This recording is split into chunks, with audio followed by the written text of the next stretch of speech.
L'Algérie, sol brûlé, arrosé de sang et de larmes. L'arc-en-ciel, symbole de lumière et de liberté. En de nombreux points du territoire, l'armée de libération nationale algérienne lance des attaques incessantes contre les transports et le ravitaillement de l'ennemi, lui causant de lourdes pertes.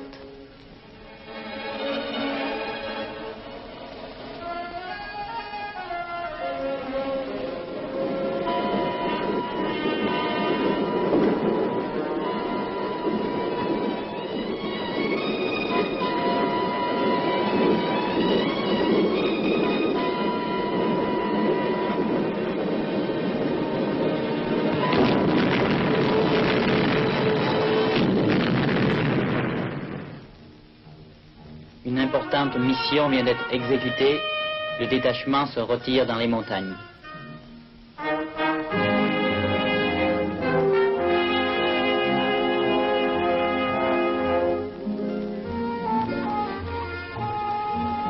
Ils sont venus de tous les coins du pays pour participer à la résistance et entrer dans leur armée. Beaucoup ont des raisons personnelles qui déterminent leur volonté de combat. Ils ont vécu la cruauté du colonialisme français, comme cet étudiant, ce paysan ou ce maçon.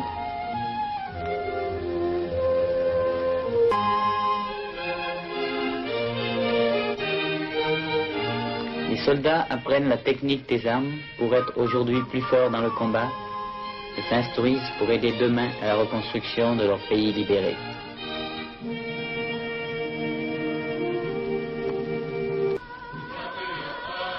Leurs chants parlent de liberté et de la solidarité des peuples arabes.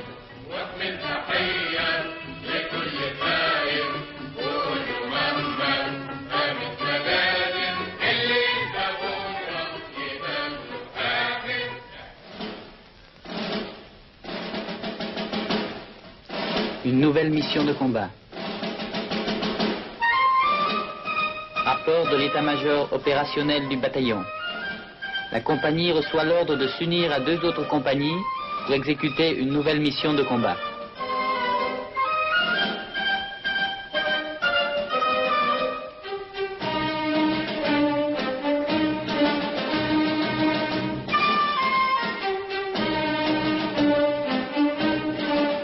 Le capitaine, commandant la compagnie, vérifie la capacité de combat de ses soldats et de leurs armes.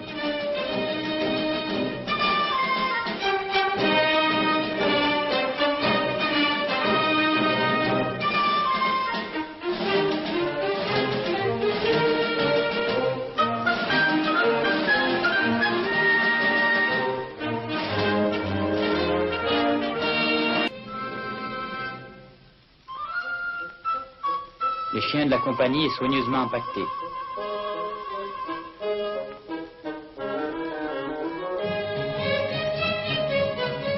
Ils n'ont que des mulets alors que l'armée française est complètement motorisée. Cependant, ils sont vainqueurs. 3 hommes dirigent la compagnie. Le capitaine, le commissaire politique, l'officier instructeur.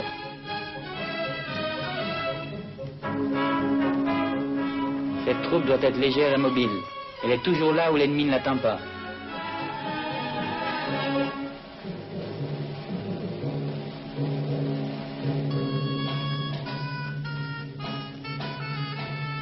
Un au revoir aux camarades blessés.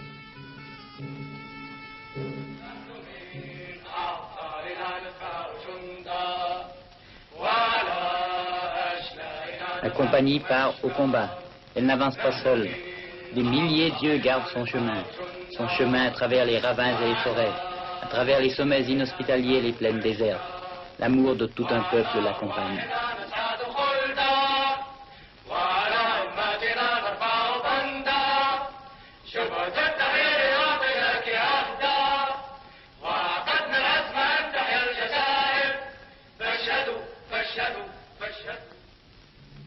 Les yeux perçants des paysans, des jeunes et des vieillards, surveillent chaque mouvement des Français.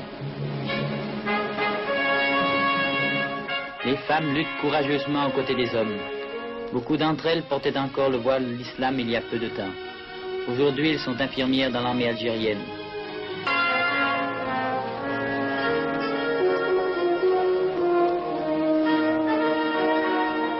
L'armée et le peuple ne font qu'un. Les paysans partagent de bon cœur leur pain avec les soldats, car ce sont leurs libérateurs, des hommes qui risquent leur vie pour une Algérie indépendante.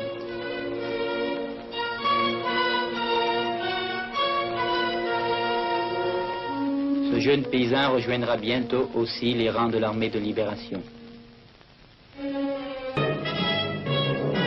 Et la marche continue dans les montagnes vers de nouveaux objectifs de combat.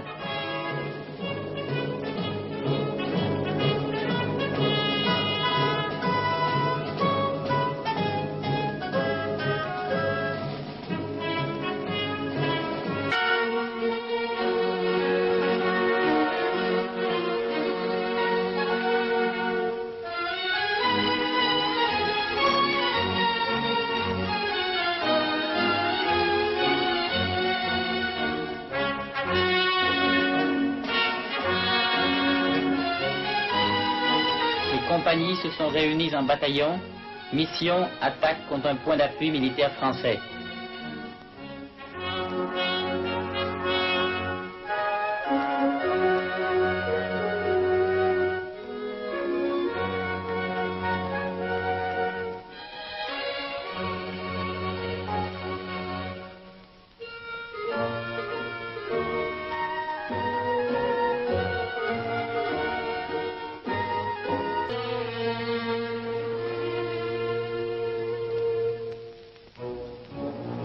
Des avions ont repéré les avant-postes.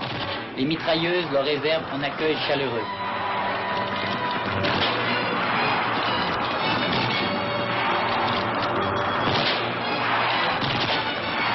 Un appareil est touché et s'abat.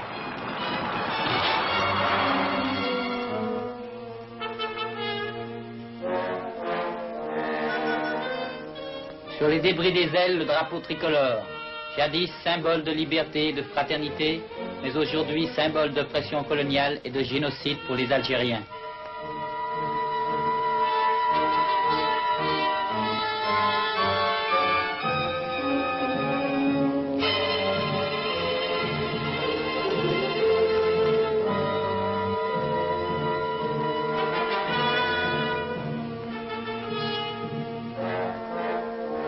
C'est dans cette vallée que se trouve le fort français.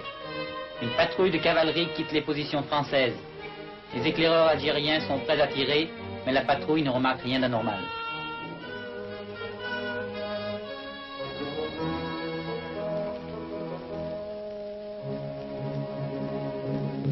Ces déserteurs viennent du camp français.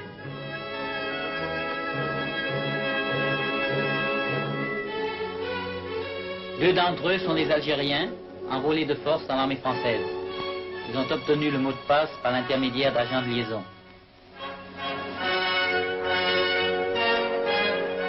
On les accueille comme des frères.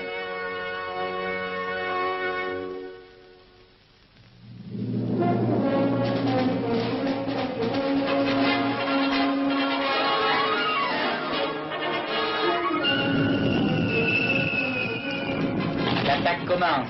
Les mitrailleuses et les lance-grenades ouvrent le feu sur le camp militaire ennemi.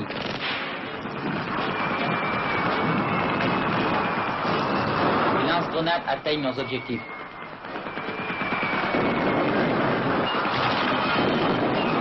Les parachutistes français tentent une contre-attaque.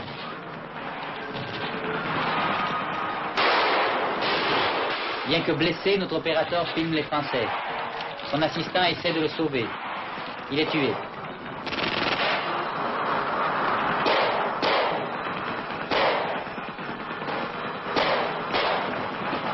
La caméra est atteinte aussi, c'est pourquoi nous n'avons pas d'image de l'assaut du fort. Les médicaments et les pansements ne suffisent pas. Les premiers soins sont donnés aux blessés ainsi qu'à notre opérateur dans un hôpital de campagne.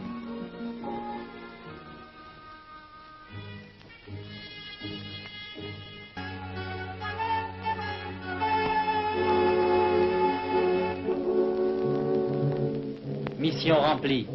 Les armes conquises compléteront l'équipement de l'armée de libération nationale. Elles vont être utilisées dans les prochains combats contre ceux qui espéraient s'en servir pour écraser la révolte.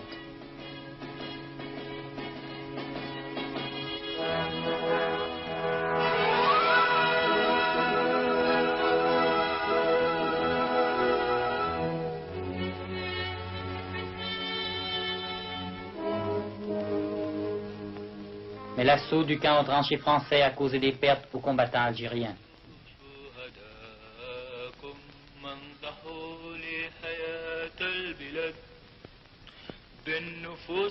Ils n'ont pas honte de leurs larmes. Ils haïssent cette sale guerre, mais ils savent que la paix et l'indépendance ne se conquièrent que par la lutte. Leurs frères et leurs amis ne sont pas tombés en vain.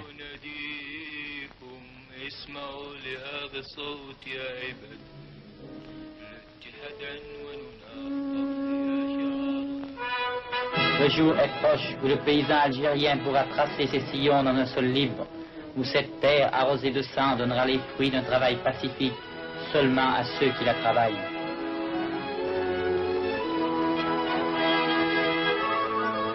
Et les soldats de l'armée de libération partent vers de nouveaux combats, jusqu'à ce que la flamme de la guerre d'Algérie s'éteigne pour toujours et que la paix règne, jusqu'à ce que le peuple algérien soit maître chez lui.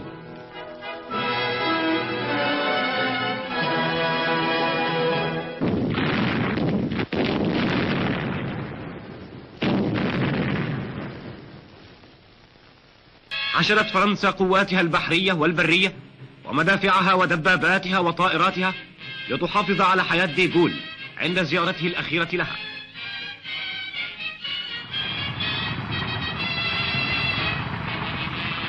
كان جنود المظلات الفرنسيين يحتشدون ويهبطون بمظلاتهم في كل مكان، ينتشرون بأسلحة الدمار. كان هذا الحشد الكبير خوفا من جيش التحرير الجزائري، وخوفا على حياة الرجل الاستعماري الذي لا يريد الحرية لبلد مسالم، يريد الحياة الشريفة الحرة. ولكن ثوار الجزائر الأبطال كانوا لهذه الزيارة بالمرصاد، فخرجوا من معاقلهم في الأدغال، يعبرون الأنهار ويتسلقون قمم الجبال، يلتقوا بالقوة الغاشمة المستعمرة التي أقامت المذابح ضد السكان الآمنين، وليقابلوا جيشا يفوقهم عددا وعدة.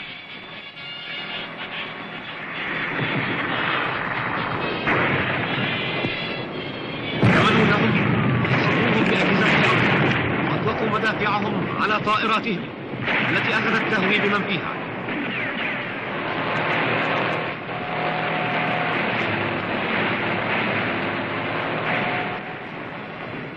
وضعوا الألغام والمتفجرات في المؤسسات الفرنسية وطرق السكك الحديدية التي كانت تمد المستعمرين بالجنود والعتاد، فنسفوها.